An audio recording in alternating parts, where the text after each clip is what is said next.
What would Jesus want me to do with all of my possessions and all of my money? Well, that is really the essence of the stewardship question. It is all-encompassing. Now, I don't know about you, but I used to think that November was stewardship month, because that is the time at church when the guys with the pledge cards and the envelopes come around, so that's what stewardship is all about. But I will tell you that the more that I've studied the biblical principles of money, the more I have realized how very all-encompassing this topic is. Now, we always think of our stewardship in terms of time, where we're volunteering, are we making the most of our talents? I know I don't have to talk about that in this room because we're all using our talents to build businesses for God. And our treasure, we certainly are going to talk a lot about that today. And I know that many times people will say, if you look at your calendar and your bank account, that's where you're going to find where your heart is. One thing I never really considered was influence. Now, when I'm trying to make an impact, I tend to think of three circles. The circle of control, which is the smallest circle, and the older I get, the more I realize how very small that circle is. My circle of influence, and then my circle of concern. And I think the speakers that have come before me have given great examples of how they have used their influence to have great kingdom impact. So we're going to talk about that a little bit today too. When we think about how we spend our money, and we're going to really focus on financial stewardship today, there are our living expenses, our debt, taxes, saving, giving, and then there's investing. And I don't know about you, but I never really thought about investing in terms of stewardship. That was a new one for me. So the basis of our conversation today is really, I'm going to base it on two foundational truths. Number one is that God owns everything. And sometimes this is easier for me. It's easier said than done. You know, of course I know that God owns everything, but there's this competition in the world that I want to own it myself. I want to think, well, I worked hard for it and it's mine. So we're going to work from the fact that God owns everything, that it's our job to carefully and wisely manage everything that he entrusts to us according to his wishes. And if that's true, then we should be investing God's money in a way that would please and honor him. Now, I never really understood this concept until I learned about biblically responsible investing. So I will just back up a little bit and tell you my story. I grew up in church. I was a good Presbyterian girl. I went to church every Sunday. My mom made sure we got there. I was in the choir. I was in the youth group, all the things that good church kids do. And I loved my church. But when I went away to college, that kind of fell away. And it wasn't until many years later when I realized that was because church for me was more about community than it was about Christ. I loved my church, I loved the people of my church, but I really didn't have a personal relationship with Christ. So it's not surprising then that church really fell away for me. And truthfully, it wasn't until a couple of years ago when I left a very bad long-term relationship. I scooped up my son one day and moved to a town where we knew no one. And I was so grateful to be out of that situation. And I knew very clearly that it was divine intervention that got me out of that situation. So I said, God, I'm going to go to church on Sunday just to say thank you. And I went to church that Sunday, and the sermon was called New Beginnings, which just, you have to laugh. I mean, God, thank you, God, for getting me back to where I need to be. And that really started me back at church. And for the first time, I was listening to the sermons, I was listening to the word, I went to adult Sunday school, I started reading the Bible, and was just rejuvenated. Now, it was only a couple of months later that I started dating the man who would become my husband, Rick. And for those of you who know Rick, when it comes to faith, he is all in. He was much further along in his spiritual journey than I was.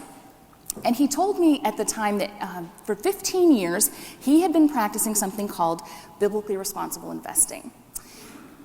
And I'll be honest with you, I didn't even know what that was. I don't even know what that means. And I am a certified financial planner. I had my own business, live in New Jersey. I had my own niche. I worked with nurses. I wrote a book for nurses. I had my own thing going on. But when we started talking about getting married, now I had to start thinking about what that would mean for our business. I mean, the only logical and practical thing to do would be for us to merge our businesses together. But I had a lot of fear about that. And truthfully, I didn't understand biblically responsible investing enough to be able to make that decision. So Rick, being a very smart man, made no demands on me. Instead, he challenged me, and I am one for a challenge. I'm always ready for a challenge. And so he challenged me to find out as much as I could about biblically responsible investing, and then to make the decision for myself if this was the right thing to do. So what I want to do today is take you on my journey. I put on the hat of an investigative reporter, and for a year, I researched the topic of biblically responsible investing. I had lots of questions. Every time I had an answer, it seems like it brought new questions. So I'm going to take you along with me on that journey and tell you what I learned. I'm going to save you a lot of time. We're going to do this in under an hour, and it took me a year. So let's start off with a definition of biblically responsible investing.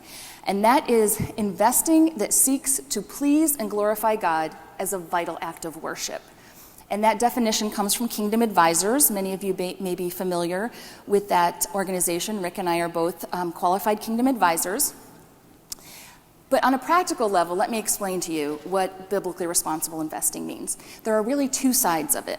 One is that we screen out, we call it a negative screening, screen out companies that practice things related to abortion, pornography, anti-family entertainment, alternative lifestyles, alcohol, gambling, tobacco. That gives you some examples. So we look to take all of those companies out of our portfolios. And then there's a positive side of that. We are looking for companies who are really trying to be a blessing in this world, who take great care of their employees, who don't overpay their executives, who are curing diseases. So there are really two sides to what we're trying to do through biblically responsible investing. Now, this definition is based on 1 Corinthians 10:31 that says, "So whether you eat or drink or whatever you do, do it all for the glory of God." Did you ever really think about, how do I eat and drink for the glory of God? I mean, it just seems like those are mundane things. Does God really care about that? I questioned that. And certainly, does God care how I'm investing? I mean, we're talking about the little details here. So I realize that sometimes there are just these times when I say, okay, this is my spiritual life, and this is my business life. Now, I was trained up in one of the major wirehouses, and I was taught that you never talk about religion and you never talk about politics. So when people would ask me, well, how many clients do you have who are believers? I had no idea. I mean, I never talked about it. I couldn't begin to guess. So this made me start to realize that God is in the details. He's in every little thing that I do. Now, by coincidence, if you believe in coincidences, at the same time I'm going on this journey, I started teaching the stock market game at my son's middle school. And it's something I had done several times before. And if you're not familiar, the stock market game teaches kids the basics of investing. And I mean, we start at the basics. What is a company? What is a stock? And as I was going through that process, it all started taking on this new meaning for me. So I'm teaching the kids the basics. They break up into teams. They get a portfolio of $100,000, and they trade online stocks and mutual funds and bonds. And we're talking about all of these details, and I'm getting these little light bulb moments. So I boiled it down into four basic points, the purpose of investing. And I need to tell you that this is the world definition of the purpose of investing. This is not the Buck Jacobs, we're going to promote the kingdom definition, okay? But this is the world view. The only reason that companies exist is to make a profit, okay? So we all want to do wonderful things in our business, but we do have to make a profit to be able to be a blessing to others. The only reason that companies issue stock is to raise money to grow their business. Even as a financial advisor, this is not something that I ever really thought about. It's such an abstract concept. We think of the market. We're going to put our money in the market. And we don't really think about those individual companies and what businesses they're engaged in. So the wheels are turning as I'm thinking about this. I know that you're all familiar with this concept that when you invest in a company, you become a part owner. And that's really quite literally. You become a voting member based on the amount of stock that you have in that company. And then you bring it all together and say the only reason to have ownership is for you and for that company to make money. So you quite literally, when you're investing, whether it's in stocks or in mutual funds, you are saying, hey, I like what you're doing and I want to help you to do more of it. Let's be partners and we'll both make a boatload of money together, we hope, right? So that is really how investing works. So of course then, I start asking the question, does God really care how I invest my money? Or, if we're thinking about the bigger concept of stewardship, right, does God care how I invest his money? And we start thinking about, this really isn't my money that I've been blessed with. This is God's money, and how am I managing this money? Does my money really matter? Now, I think the greatest example of investing is the parable of the talents. And I know you're all familiar with the story, but indulge me for a moment. So a master is going to go away. He leaves his servants money for them to manage. The first servant gets 5 talents, the second gets 2 talents, the third gets 1 talent. And he says, I'm going to go away, not sure when I'm coming back. Be good managers of all I've given to you. And he comes back, and the first servant has doubled his money, and the second servant has doubled his money, and the third servant says, didn't want to lose anything, so I buried it in the ground. Here's the 1 talent you gave me. And the master is angry, right? He says, you are lazy. You could have at least invested it and got some interest. So I look at that story, and the 1 talent, after that last servant got fired, he took the 1 talent and gave it to the servant who had made 5 to 10 talents. So who made out the best here? It's the one who had the highest return, right? So the lesson we can take from this is God wants us to maximize our profits. And that's a good lesson for us. But the question then becomes, is that the singular objective? Is that the only thing that makes a difference? So I'm going to give you an example. This is a hypothetical example. You have an opportunity to invest in 2 companies. The first company, you are going to make a 5% return, and they manufacture children's clothes. The second company, you are going to make a 10% return, and they provide adult escort services. So if we are really going to maximize our profit, which do we choose? And I know that this is an obvious example, right? And the reason that I make this example is to say to you, I think God really would care about how I'm investing my money and what I'm making money from, and am I going to offend God with the way that I'm making money? So I found this terrific passage, Deuteronomy 23:18, that says, you must not bring the earnings of a female prostitute or a male prostitute into the house of the Lord your God to pay any vow, because the Lord your God detests them both. And that's when I started to realize that the way that I'm making money does make a difference. And there are people who will say, well, I don't really know what I'm invested in, but I tithe the profits, so I think I'm good. I'm going to equal it out. And this passage really says, God, if he does not approve of the action, he does not want the money that's generated from that action either. And this is when it became clear to me that God really does care how I invest his money.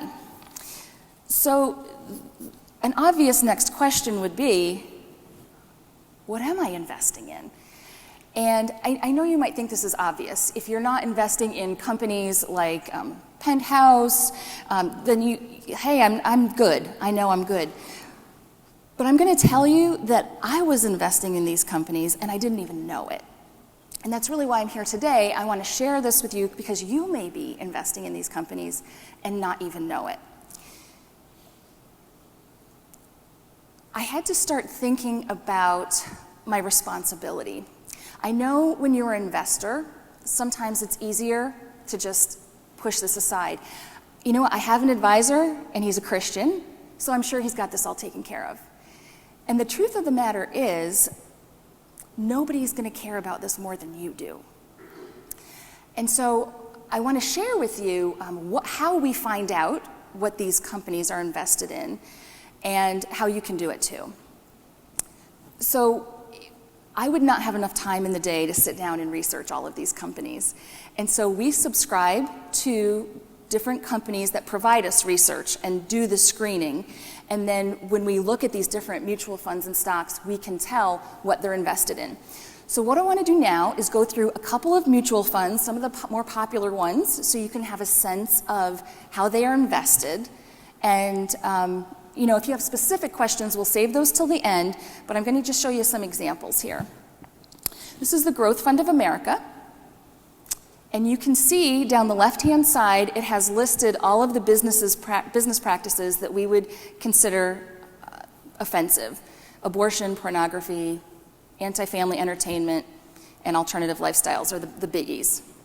So in this fund, there are over $56 billion invested in these practices, and that is 47% of the money in this fund. So if you are invested in this fund, 47 cents out of every dollar, you can see exactly where it's going and what you are helping to grow, the industries that you are helping to grow. Fidelity Contra Fund is another big one. And again, you can see over $56 billion invested in these practices, over 61% of this fund. Are you starting to get a little stomach ache? This is how I felt about it when I started seeing these numbers. And then maybe you say, you know what, I'm just an indexer. I'm just going to go with the S&P 500. And so here's the Vanguard 500 index, and you can see over $98 billion invested in these practices. 74 cents of every dollar that you would have in this fund is funding abortion, pornography, anti-family entertainment, and alternative lifestyles.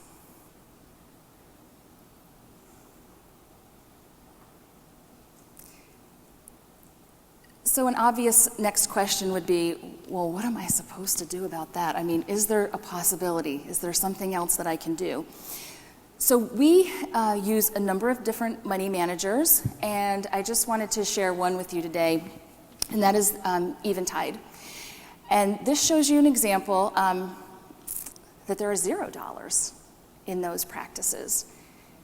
And so it really is possible. There are a number of mutual funds and different money managers who find this to be a very important issue. They focus on companies who want to be a blessing in this world. And personally, I think that screening your portfolio is the first step in really making your money matter, having an understanding. And there are probably some of you who are saying, I don't want to know. I just don't want to know.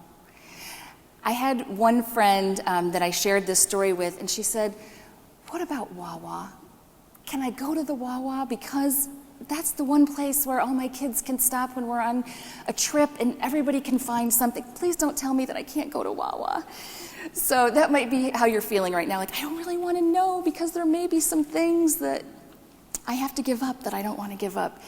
But I think until you really know where your money is, you can't make a good decision. Now, I wish that I could tell you that that was the end of the story and that I said, okay, well, God doesn't want me to invest my money this way. There are other ways that I can invest my money, so therefore that's what I'm going to do. And I'm going to be honest with you that I had one more question. And it may be the same question that you have now. And it wasn't just a question, it was a fear. Is it really possible that I could invest this way and still make money? And I know that that is a secular world question, but I felt such a responsibility to my clients, who I didn't even know if they were believers and they were going to buy into this, that I had to know. And it was a deep-seated fear. I thought, what if I do biblically responsible investing and every single client fires me? What if I never get another client again? I live in New Jersey, liberal New Jersey. I was really frightened about the prospect of this. So I came across this slide, and this came from the BRI Institute. They are one of the people that we get our research from. And this shows a back test of the S&P 500. And what they did is they went back over the last 12 years and they sorted all of the companies into companies that would pass BRI screens and those that would not. And they labeled them the saints and the sinners. I love that title. I thought that was great. So the sinners are in red and the saints are in blue.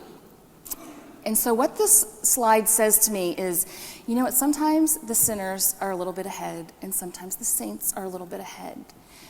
But I needed to have some confidence that there wasn't going to be such a huge disparity.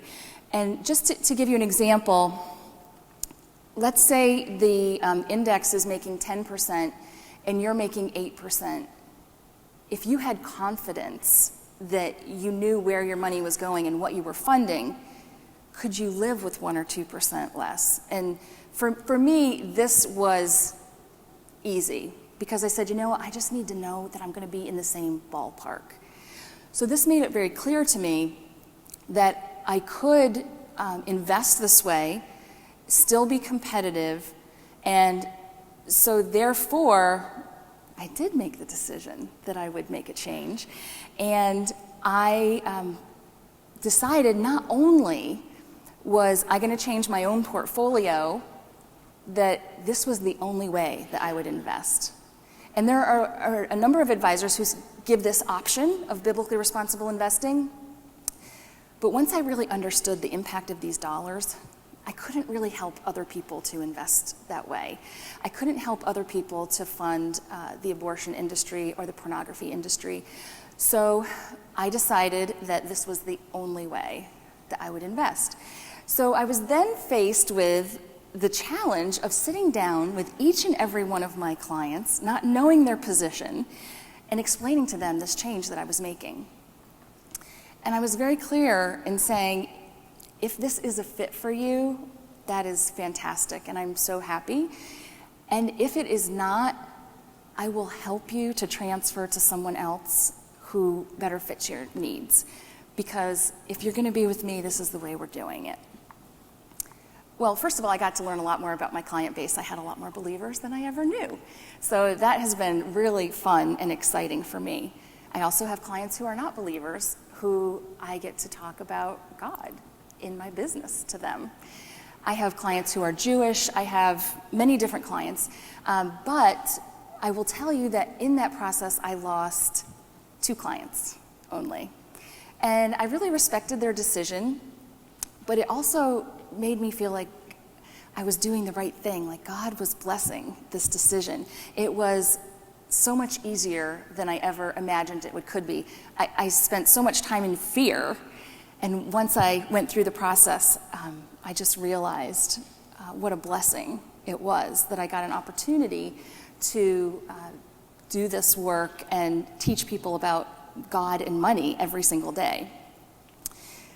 So that's all a nice story, and I will tell you, Rick and I are married, and we have several different offices. People always ask us, how do you live in New Jersey? He lives in Virginia. We have a commuter marriage, And so we are very blessed to be able to work from either place. We are together at least 2, if not 3 weeks out of the month. So it's not quite as crazy as it sounds. There are a lot of miles on our cars, 7-hour drive each way. So that part has been very exciting for me. But I still had one more question. I had made this change. I was very excited about my business, and I thought, but what next? What would happen if every Christian financial advisor, if every Christian invested this way? Can you imagine the impact that we could have on businesses? I know it's hard to think that one person can make a difference. I think we could start a revolution. Now, just to give you an example, I want to take you back to 1971. There were a handful of people in Vancouver, Canada, and they got in a boat, a little fishing boat, and they decided they were going to go out and save some sea otters. And they were called Greenpeace.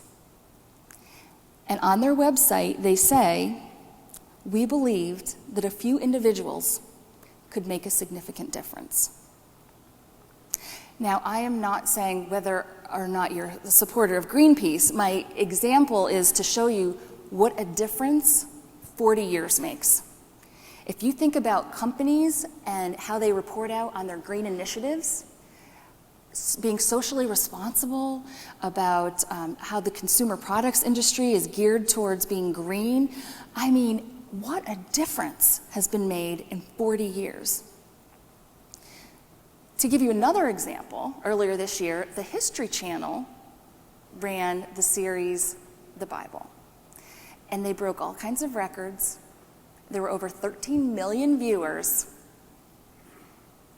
And that tells me that there is a faction of people who could really make this happen. And it's a lot more than it could fit in a little fishing boat. I think we have great opportunities here. I want to give you an example. We have a colleague friend who, his name is Dwight Short.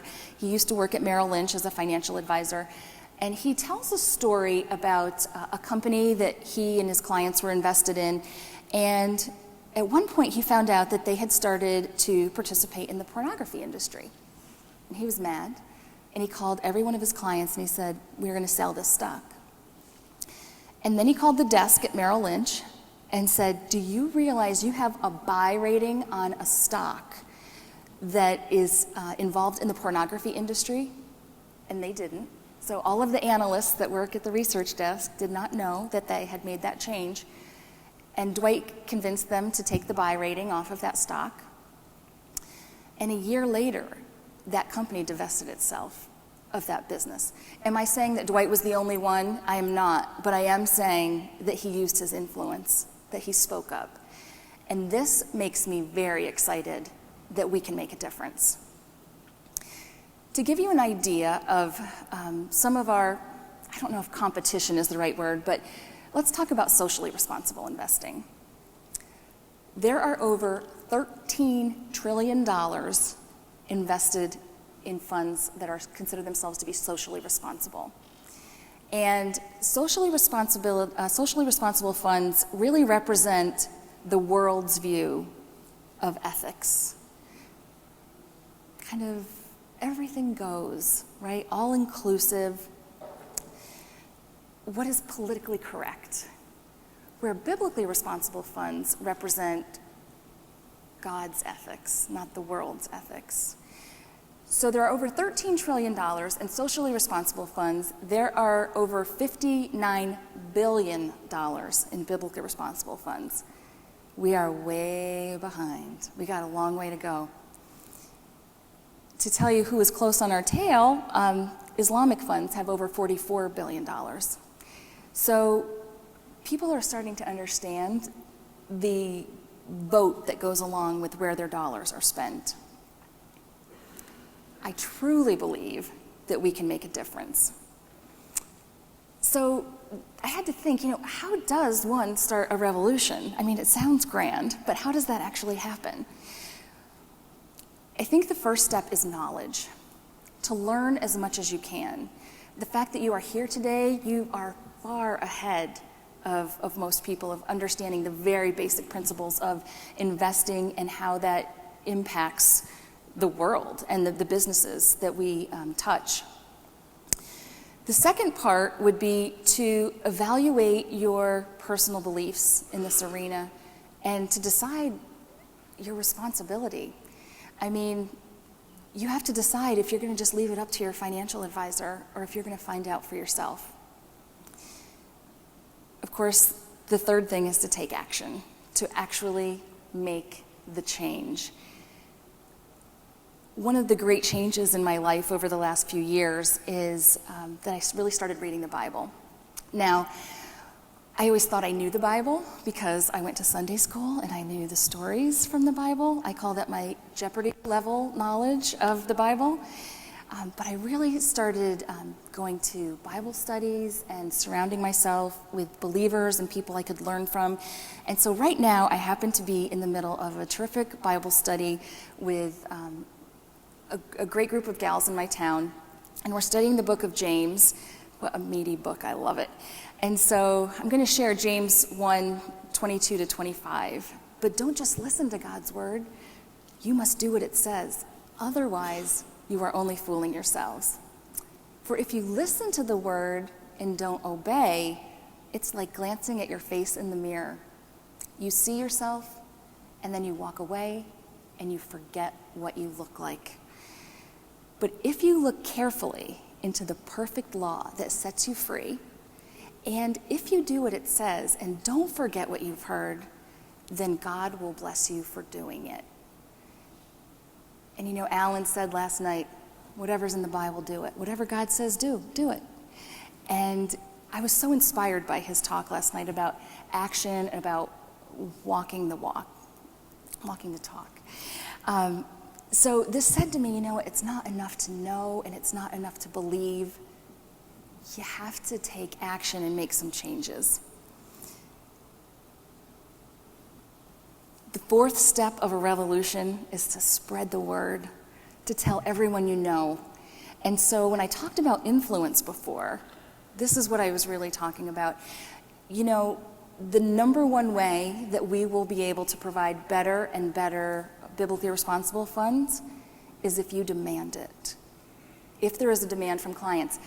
I believe that is one of the reasons that more Christian financial advisors don't offer biblically responsible investing, because their clients don't ask them. So this is a great opportunity for you to use your influence to talk to your financial advisor, to find out more, and then to spread the word so other people know about it too. Part of our vision at Beacon Wealth states that we believe that we can cut off the economic oxygen to those companies who practice in businesses that oppose our faith values, and at the same time start to funnel those funds towards the companies that are seeking to be a blessing in this world. One of the things that really excites Rick and I is to meet other financial advisors and to help them to understand biblically responsible investing and to make it easy for them. That's part of what we're trying to do at Beacon, is to build it in a way that we can help other advisors who find this maybe overwhelming. We can help to make it easy for you. And so we're trying to work on our end that way, but you need to take part in this too and talk to your advisors, start to ask questions, and find out what's in your own portfolio. I want to encourage you to be a part of this revolution. I personally am very excited about it. And we get to talk with other advisors all the time who are equally excited. And I just feel like we are on the verge of really great things. Now, I know that after this weekend, you're going to leave here and you're going to have the best of intentions, and you have learned so much in 3 days, and you're going to have a list, and you're also going to have 400 emails when you get back and some fires to put out. So just as Rick challenged me, I'm going to leave you with a challenge, and I call it my 10-day challenge because you can be really focused. And the first one is to pray about this issue and to pray, Lord, what would you want me to do with all that you have given me? And you might do this on your own, you might do it with your spouse, with your family, but to really pray about this issue. The second is to read. I certainly read many books in this journey, but the one I would recommend is called Profit or Principles, also by Dwight Short. I mentioned him earlier. I call this a short and powerful read. It is 95 pages. You could read it on the airplane on the way home. So I'm going to challenge you to read this book, and to make it easy for you, we have brought a copy for everyone. They are on the back table. I would invite you to pick one up at the end of this session. I think this is the best introductory book for this topic. It is written for a layperson. I think it's very powerful. I think it'll give you a lot of clarity. So that's part 2. Also, on that note, I will tell you that we have a pretty active Facebook page. So if you really do go ahead and read the book, we would love to hear what you have to say about it. We would love to hear your comments about it. And then part 3 is to actually screen your portfolio. So how do you do that? Well, if you go to beaconwealth.com, we have a button that says Screen My Portfolio. And if you click on that button, it will let you put in up to 10 stocks and mutual funds. And if you have more, if you send us an email with a list, we would do all of them for you. But you can just input it right on the website, and we will email you one of those reports, like we saw before, that had the different funds. It'll aggregate all of your holdings and tell you what percentage is invested in what different business practices. So you have to take your most recent investment statement and sit down at the computer. It will only take you a few minutes to do that. So that is my challenge for you. So the final question you might have is, what really changed for me over this time? I didn't really share in the beginning, but I will tell you that before I came back to church, I was a person that I really didn't have any convictions. I just felt that, the church is very judgmental, and we should all just be able to really do whatever we want. Why are you judging me? And I really felt that way because I didn't understand the Bible and I didn't understand God's Word. So when it came to topics like abortion, I would say, you know what, it's not for me, but whatever you do is okay with you, and you're going to be the one that has to answer for it, not me. I was very hands-off. I wasn't really convicted about anything. So this process really helped me to understand my impact of my dollars and how I help these companies to grow, or I used to. I started reading the Bible a lot more. I have my quiet time every morning. Is Buck here? I do my quiet time every morning. I do my Bible study. I get to talk about faith at work every day. And, it's a process of evolution, right? A year ago, Rick and I sat down with a friend, and we were talking about biblically responsible investing, and I said to her, I believe in this. I think this is so great, but I will never get up in front of a group and talk about it, because that's not who I'm going to be. And she looked at me and said, we'll see. So I have become convicted. I have become very enthusiastic about my business. I mean, sometimes the financial industry can be so heavy and negative, but I really believe in what I'm doing, and I get to share that word and talk with my clients every day about God.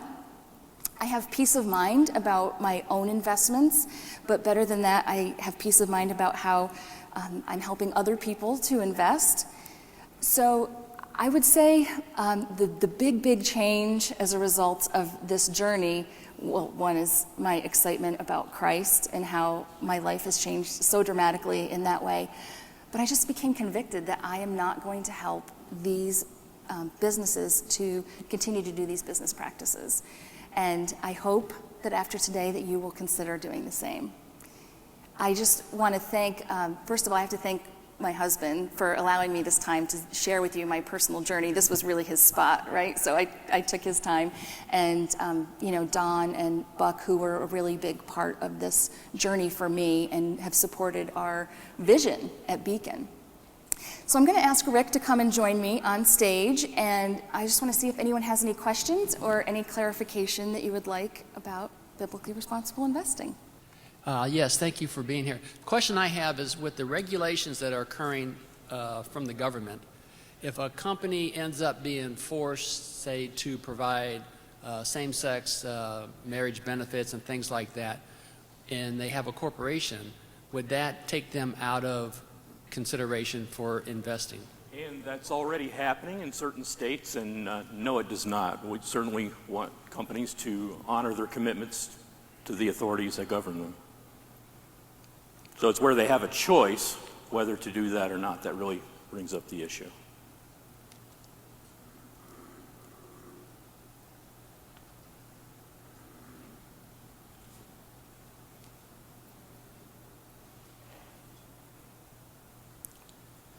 Hi, a bit off subject, but I'm just curious, could you elaborate on the living 7 hours apart and being married? Sure. So Rick and I have been married for about 1.5 years, and he has children in Roanoke, and I have a son in New Jersey. And so we have a commuter marriage. So I take at least 1 week a month and drive to Virginia. Rick is in New Jersey 1 to 2 weeks a month, but we have offices in both places, so we can work from either place. And people always say, like, how long is that gonna last? At least 5 more years, because my son is 13.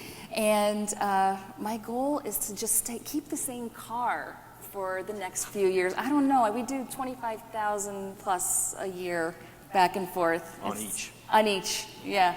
So it's a lot of driving, but the good part is, you know, we don't fight over who left their socks on the floor and whose turn it is to take out the garbage. So it's really great because we get to appreciate all the good stuff. I say thank you to both of you for spreading the good news. I am not a financial advisor, nor am I giving an investment recommendation. But you guys reported on your screen up there about the Eventide Gilead Fund and how it was not invested in any of the things we wouldn't want to invest in. And I just want to share with everybody that the Eventide Gilead Fund ranked best performing mutual fund by the New York Times for the 5-year period ended September 30th, 2013, based on total returns. And it is also the top 1% of all mid-cap growth funds for 1, 3, and 5 years. So go, God, go. Yes, amen.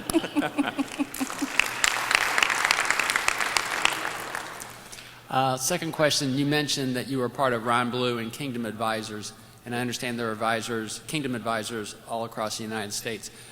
Do all of them have the same standard that you espoused today about the can they and will they invest in anything other than a BRI investment? Unfortunately, the answer to that is no. There are about 2,500 members of Kingdom Advisors, and there's only really 50 folks around the country who are committed to this form of investing. As Cassie mentioned, there's some who will offer BRI as an alternative if a client brings it up, but it's a very, very small subset of the KA membership that does this.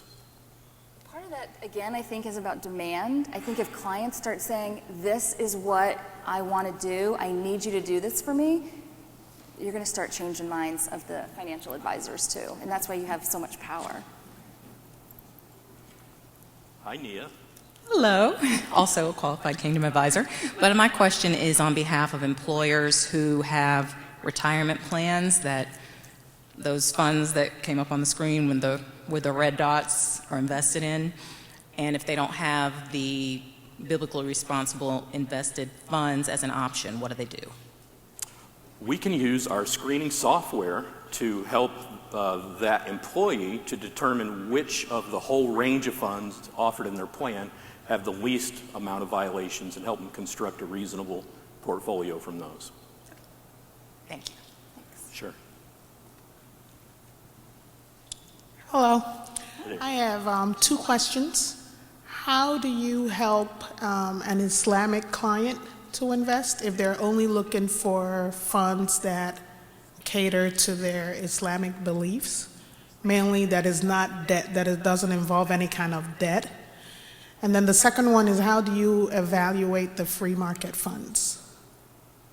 So we only do biblically responsible investing, and if that doesn't align with that client's worldview and objectives, then they just aren't going to become a client. We're not going to compromise on that whatsoever.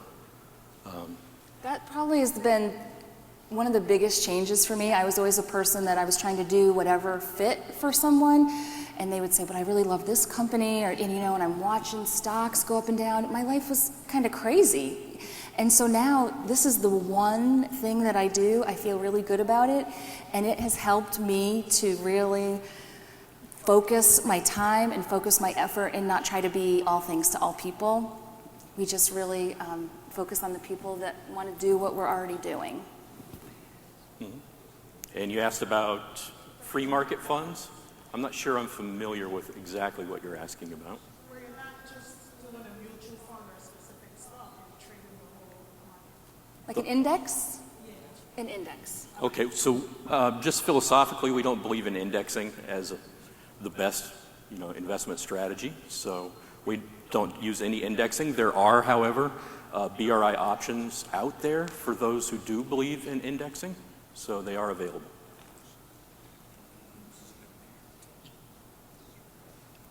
Great. Well, thank you so much for having us and giving us the opportunity to talk with you today. Thank you, everyone.